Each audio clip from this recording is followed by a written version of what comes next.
Friedrich Nietzsche was a German philosopher, poet, and cultural critic of the 19th century. He's considered to be one of the most daring and greatest thinkers of all time.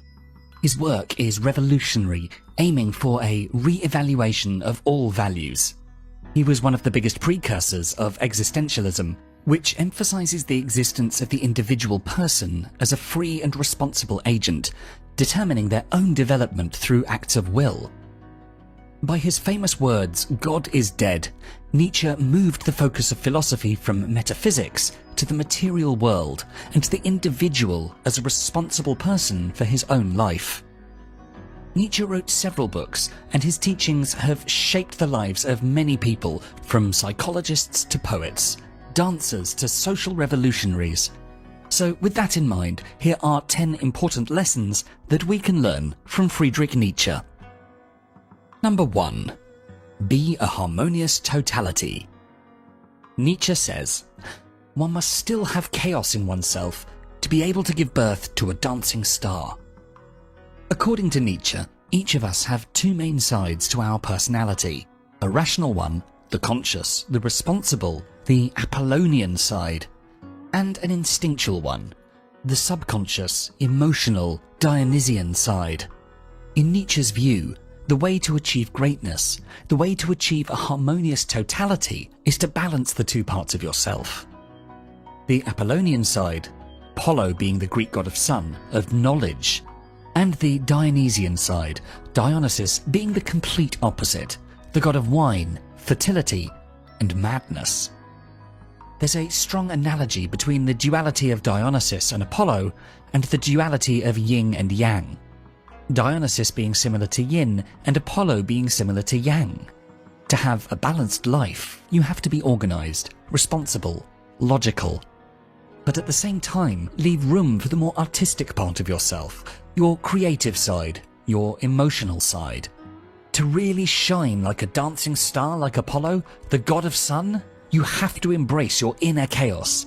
Learn to explore it, listen to your feelings and intuition, and listen to your Dionysian side.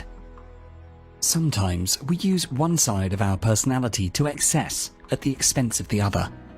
For example, perhaps sometimes we can be too organized. We don't leave enough room for any creative moments or moments of inspiration. Other times we might be too chaotic and lacking structure. While both are essential, we need to know when best to use them. Life requires us to be organized, for example, to make sure our house is tidy, our children are fed, and our finances are in order, and so on. Other times, we might want to shake up our routine, go on wild adventures, or to get in touch with our artistic or more sensitive nature. Even in our jobs, we need both sides too. For example, an engineer must use the Apollonian side to execute the work, but he also needs the Dionysian side to discover great insights and invent innovative solutions. We have to take care of all sides of our nature, to nurture them. Don't fight against your duality. Instead, learn to use it to your benefit. Number 2. Avoid having a reactive life. Nietzsche said, most humans distract their thoughts to cease to be aware of life. According to Nietzsche, we are too passive, too reactive. We don't act as ourselves, we're not honest enough, and we're not noble enough. For Nietzsche, to be passive is not the same as inactive, but rather it means to have a reactive life. You can be active, indulge yourself in entertainment activities or in a meaningless job, but in essence, you're empty inside. You have no goals, you move without purpose. Nietzsche invites you to be more honest with yourself, more reflective about your goals in life, to be brave enough to face reality and fight the obstacles that are blocking your path from getting what you want from life. Nowadays, with so much technology and amazing ways to indulge ourselves in aimless entertainment, we can easily lose ourselves.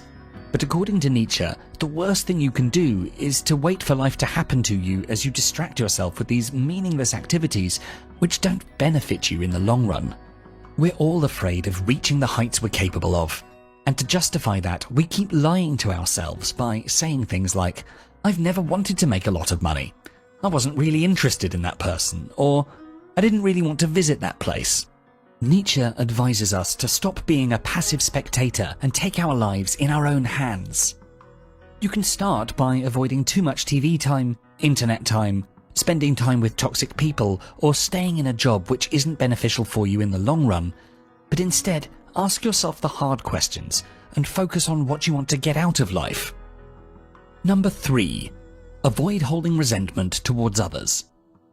Nietzsche tells us to be incapable of taking one's enemies, one's accidents, even one's misdeeds seriously for very long. That is the sign of strong, full natures in whom there is an excess of the power to form, to mould, to recuperate, and to forget.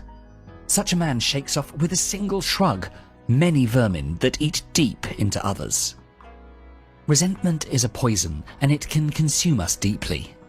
According to Nietzsche, resentment is a trademark of a slave mentality and a sign of weakness, and it harms no one more than the weak person himself.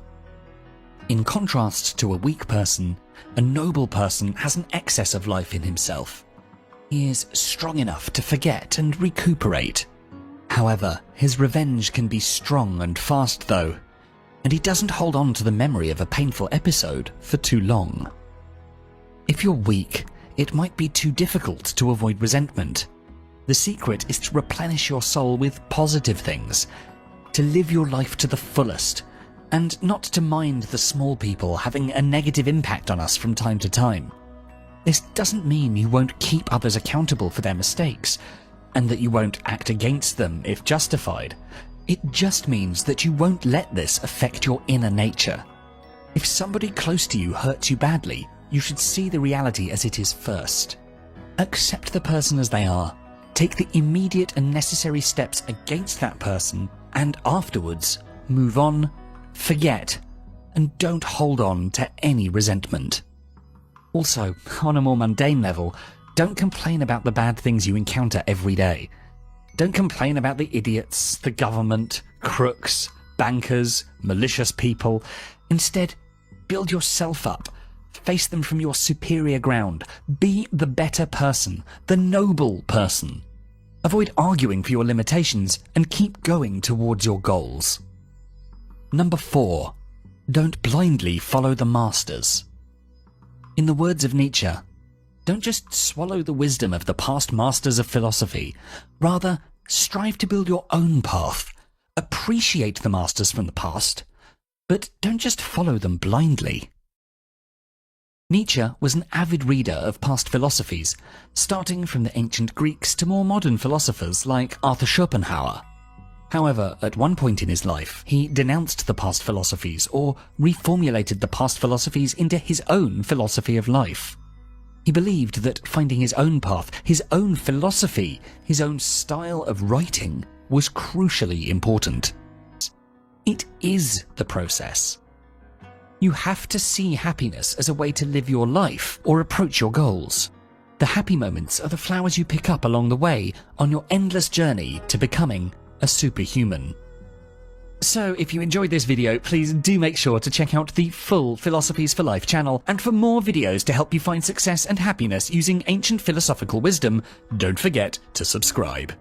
Thanks so much for watching.